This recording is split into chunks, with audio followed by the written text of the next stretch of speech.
From this great mantle that covers 3/4 of our planet came the first living things.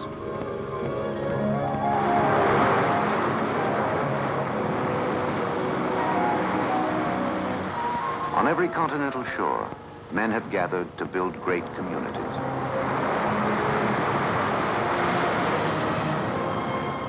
From here has come challenge.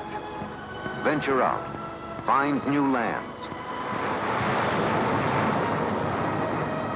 Throughout our history, here was a barrier protecting us from enemies.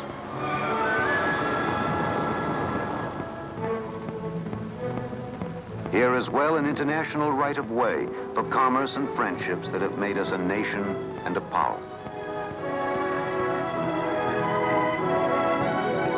Today we need more than 75 raw materials to produce our goods, to live our way, defend ourselves, and support our allies.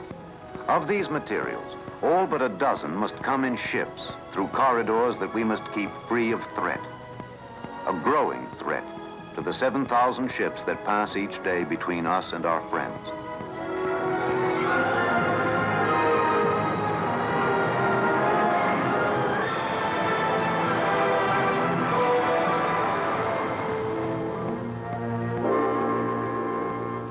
An unwanted visitor, legally allowed within 3 miles of our doorstep. A threat to peace, to our welfare, our security, our lives.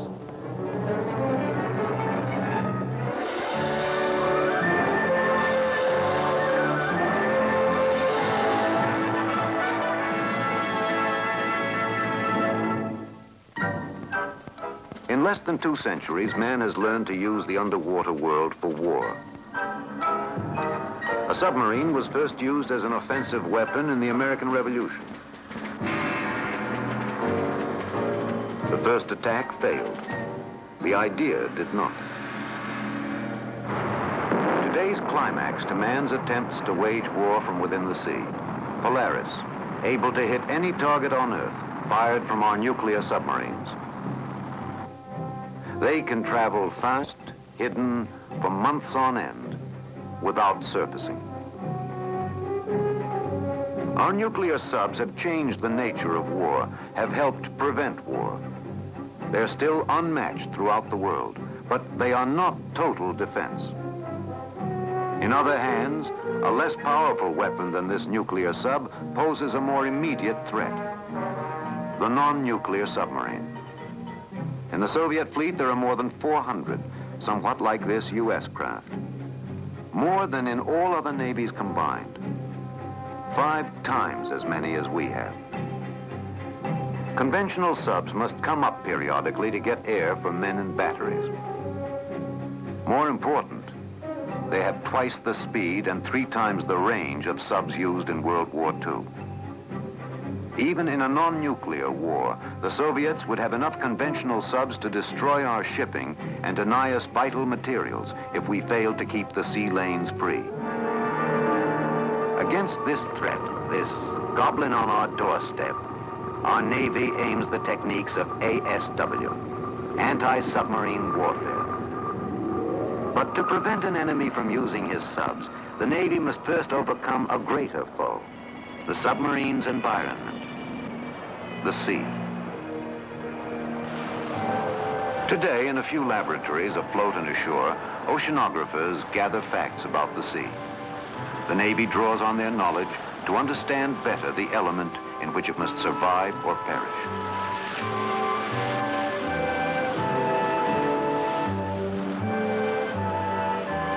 The urgent mission: probe the physics, chemistry, biology, and geology of millions of cubic miles of water.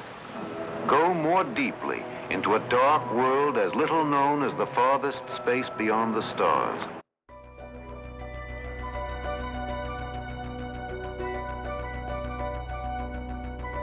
From samples taken over years from all the seas, oceanographers have begun to piece together an endless puzzle.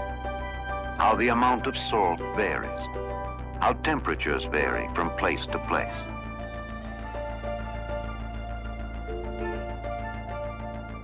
In samples of the sea bottom, they find clues to the evolution of Earth and all its life.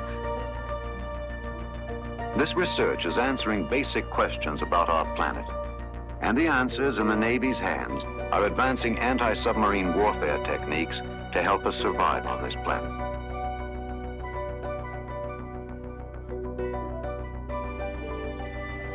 Electronic soundings recreate a landscape.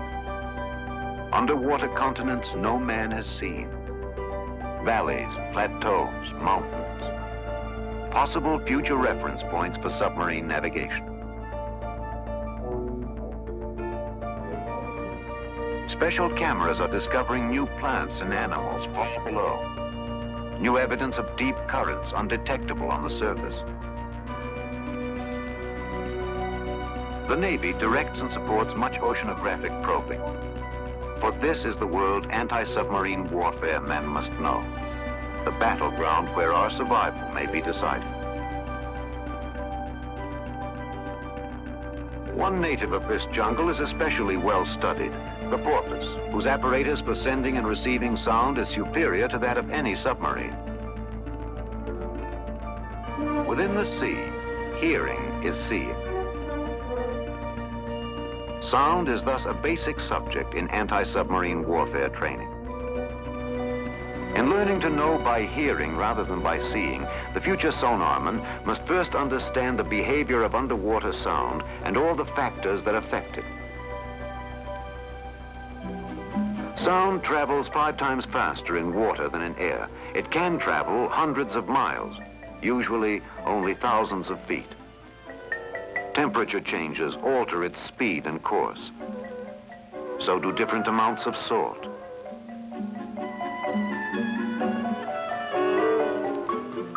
Sediments absorb and reflect sound in many ways. Hidden mountains cause confusing echoes.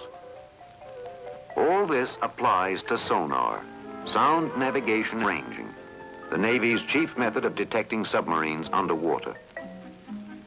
One way of using sonar: send a burst of sound and measure its time of return as an echo from a target. The echo's character tells much about the target's nature, location, activity. Sonar can also pick up sounds the target makes. The sonarman learns how the sea can frustrate him. His chances of detecting subs are good if both his sonar equipment and the sub are operating in the same water temperature. But if the target hides in colder water, a temperature wall will deflect sonar pulses. The sonarman will have no way of knowing whether or not a sub is nearby. Besides understanding the behavior of underwater sound, the student must memorize many individual sounds.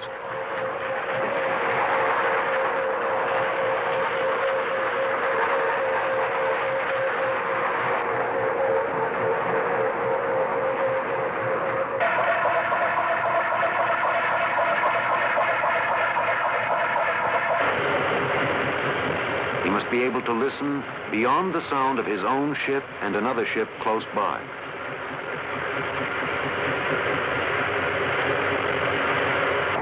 The differences are often slight.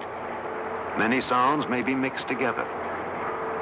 He must know them all, especially one.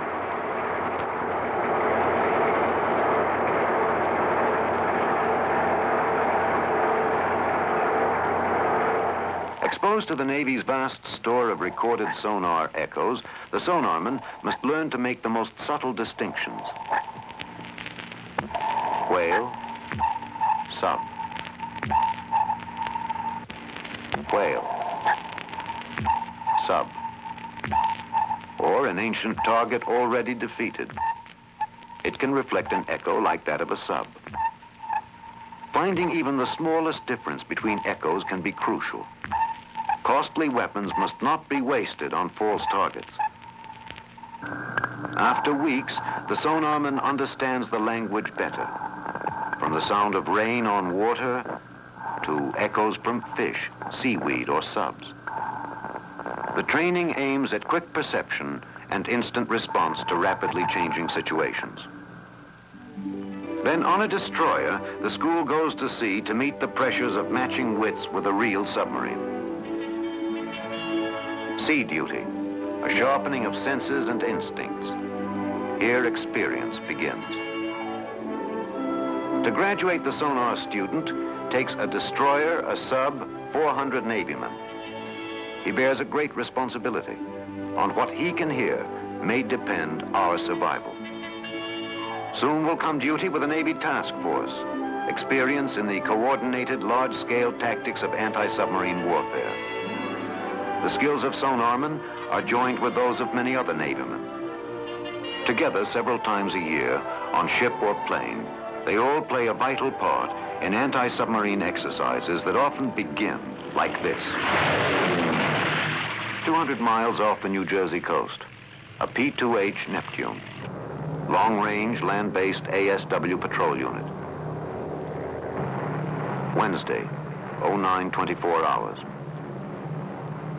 Suddenly a radar blip. Bearing 09010 miles. They head for it.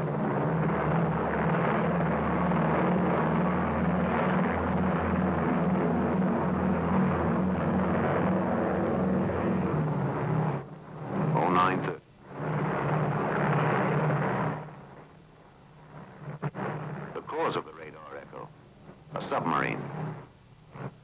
Its position, heading, and speed are reported to base.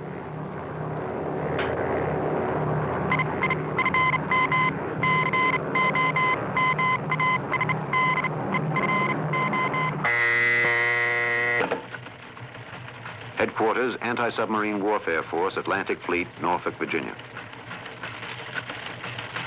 They know the exact location of every friendly sub in the Atlantic. The new one is added. This data is now relayed to the nearest ASW task force at sea. The order: proceed and investigate.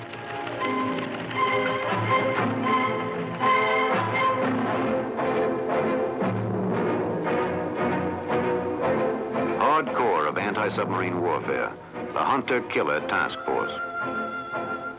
Heart of the force, the carrier. A fast-moving airbase, command and communication center, controlling 4 squadrons of aircraft, a squadron of destroyers, and 5,000 men, all organized and trained to detect, classify, and destroy submarines over thousands of square miles of open sea.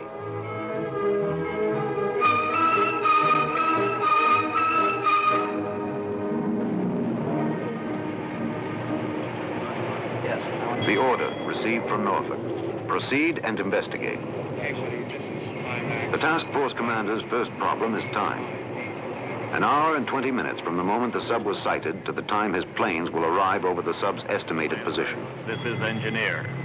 Stand by to execute Operation Sweep Down. Of 8 destroyers screening the carrier, 2 are dispatched to the contact area.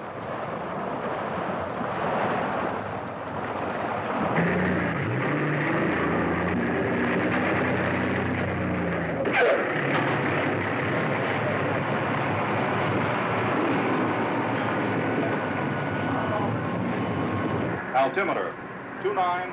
The carrier's ready room. The plane crews learn about the contact area 80 miles away. Cloud cover, visibility, air and water temperatures, search procedures.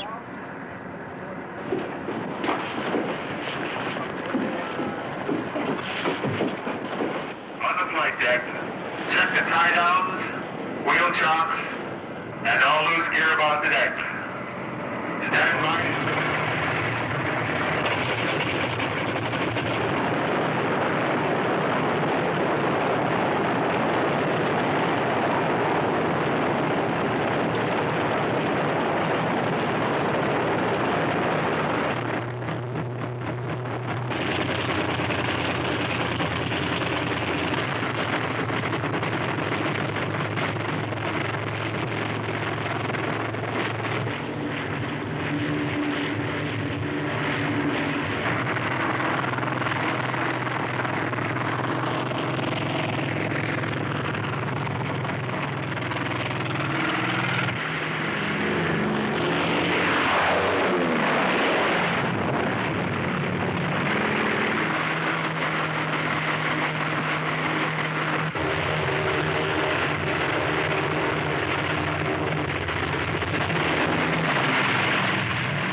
Each departing unit has its special, essential job.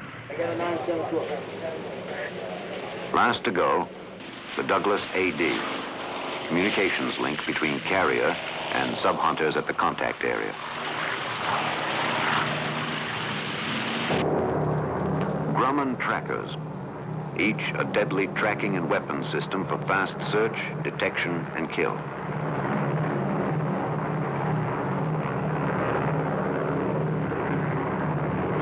The carrier's Combat Information Center.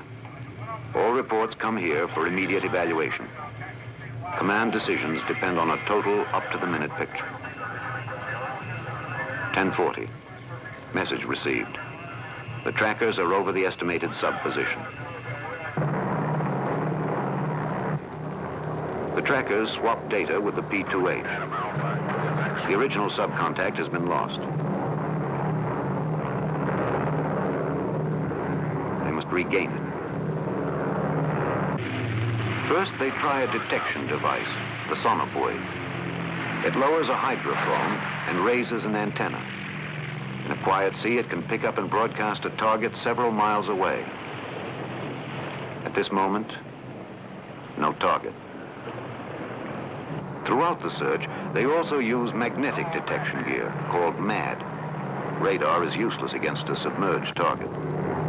A sensing device in the tail boom will detect large metal objects fathoms below, a sub or a sunken wreck. Nothing yet. 11:10. Other partners join the search. Sikorsky helicopters, combining moderate aircraft speed with the ability to hover over a target area and dunk a sensitive sonar ball.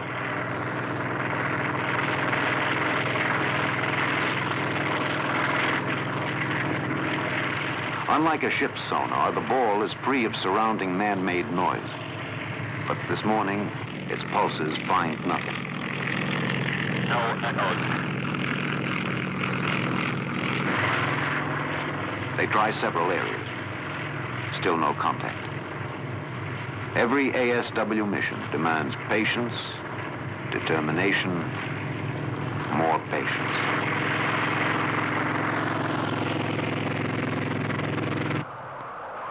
Miles away, the target, a conventional American sub. For 2 hours, they've evaded the planes. What are the prospects now?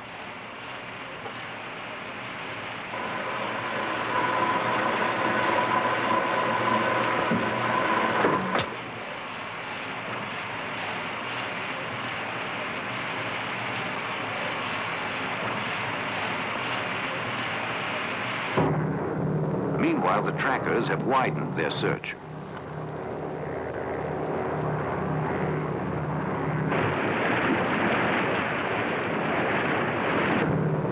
Spook.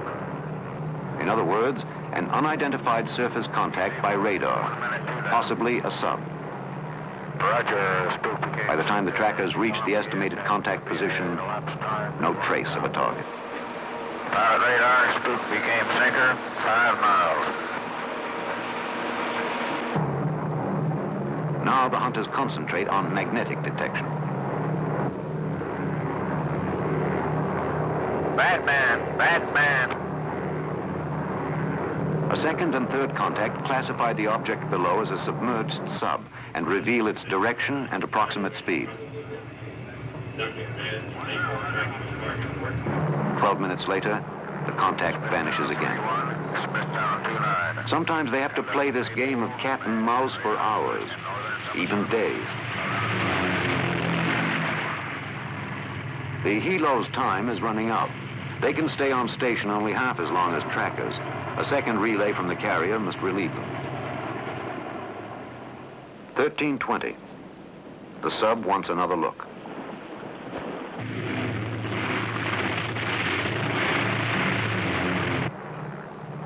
Spook.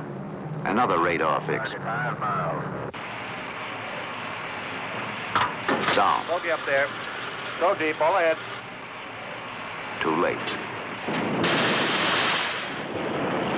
Half an hour later, the destroyers are in on the contact. The third one so far. This partner is relatively slow but brings special talents, staying power, big sonar, many and varied weapons.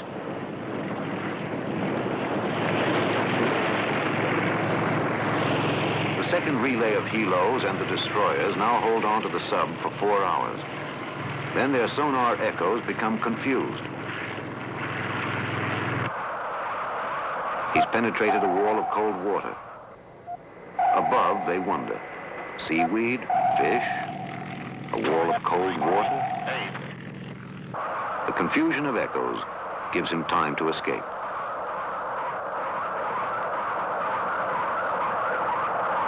The carrier hears that all contacts are lost. The hunt begins again.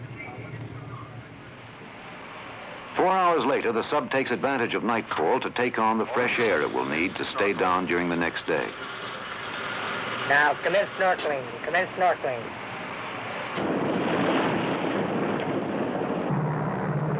The task force covers a wide area.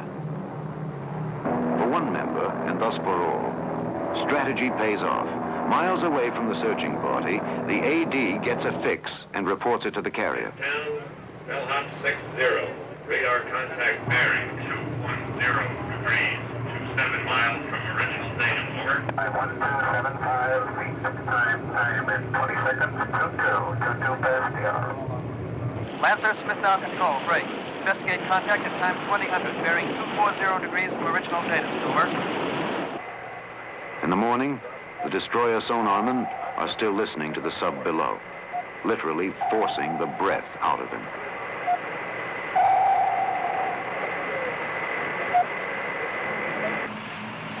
Below, they listen to the hunters above.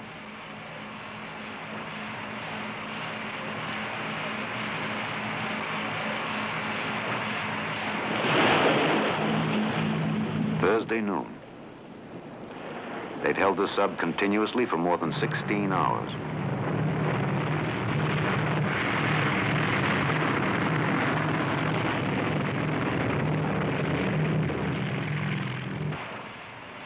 Hi, scope up. Below, men and batteries are exhausted.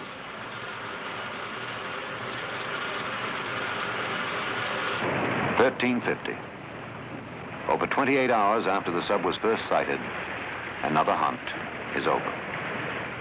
In wartime, the target would have been destroyed, but this target was assigned to test all units of the task force. He's used his skill to sharpen theirs.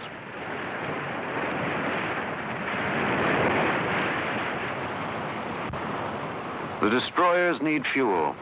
All hands need a break. But a commercial airliner 100 miles away has sighted a submarine. Again, from Norfolk, the order to investigate.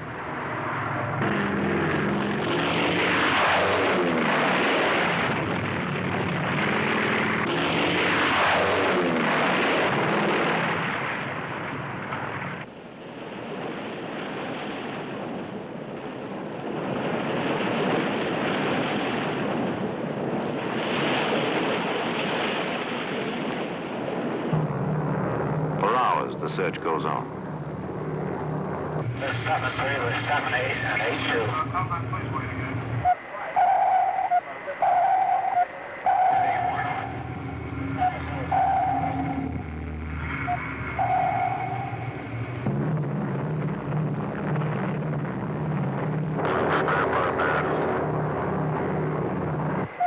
Oh, 6:30. During the night, no contact. No sonar echo, no radar image, no clue for magnetic detection. Somewhere below, the contact has disappeared. 10 hours later, all units are recalled.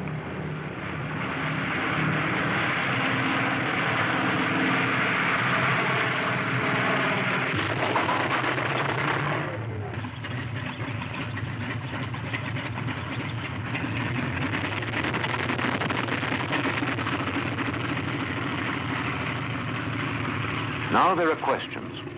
How did the sub evade the task force? Was it a nuclear sub? If so, whose? Where was it going? Where is it now? Where will it be tomorrow?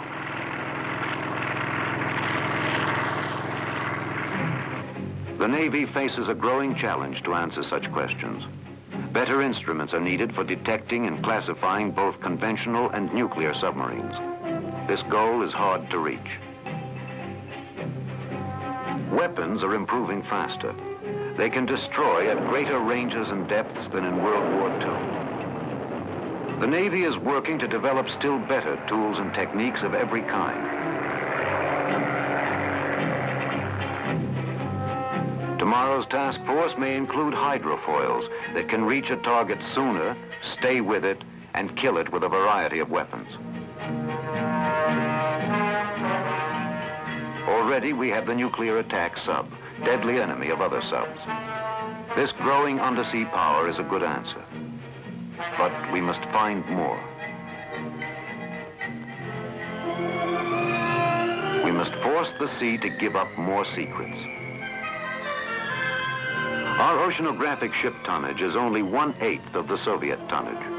Our ships are less modern than theirs. We must do more than catch up.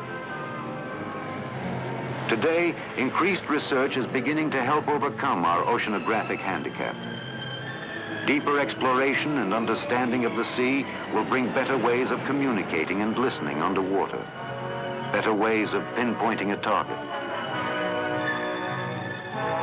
Beyond our defense and our survival is greater promise. The seas of our planet hold endless wealth, food, minerals, fuel. This inner space can help provide a better life for all on Earth. But to reap this harvest, we must first make our freedom secure.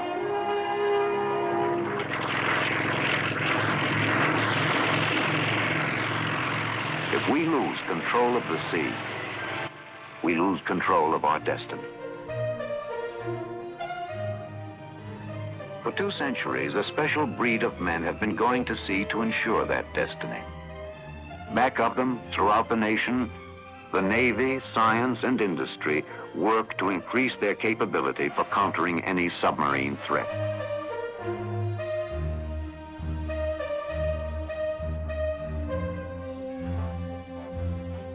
Here, today, is balanced, ready strength. More than hardware, horsepower, firepower. It comes from the way each Navyman does his job, and from the way a nation shares his purpose. From such purpose comes strength.